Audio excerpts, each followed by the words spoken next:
À l'heure du dîner, dans le centre de Montpellier, une drôle de mixture se prépare. De la colle très forte pour marquer les esprits en apposant des noms de femmes dans les rues de l'Écusson.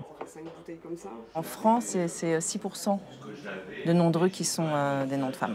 C'est encore pire parce qu'en fait, la plupart des noms de femmes, des rues qui sont nommées avec des noms de femmes, sont des petites rues.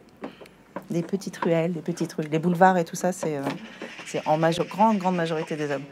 Ce soir-là, 50 Françaises dont l'œuvre a changé le cours de notre histoire prennent ainsi place sous les plaques célébrant des hommes, sous l'œil interrogateur des passants et des passantes.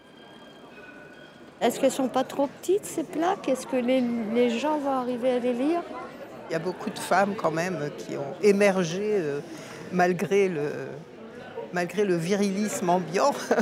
Et donc c'est très bien de faire ce genre d'initiative. Odile Duboc, on la connaît un petit peu quand même, Germaine Dulac, réalisatrice. Les noms qu'on a choisis ciblaient essentiellement au départ le milieu des arts et de la culture. Et puis ensuite on a étoffé parce que le journalisme c'est aussi la culture, la politique c'est la culture, etc. Plus elles sont oubliées, plus on les réhabilite quelque part.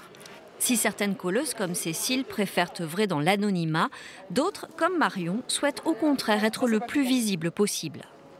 Je trouve que c'est très chouette de se réapproprier la rue en tant que femme, parce que c'est un lieu qui peut être sujet à beaucoup d'agressions, à beaucoup d'angoisse, etc. Et je trouve que, moi, la rue m'a longtemps angoissée et je trouve ça très empouvoirant, on va dire, d'aller dans la rue et de dire, là, on est là. Voilà, est-ce que ça dérange, on s'en fout, on est là et on colle et on nous voit.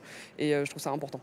À Montpellier, la municipalité s'est engagée à retrouver le chemin de la parité dans les dénominations de rue, un chemin encore long.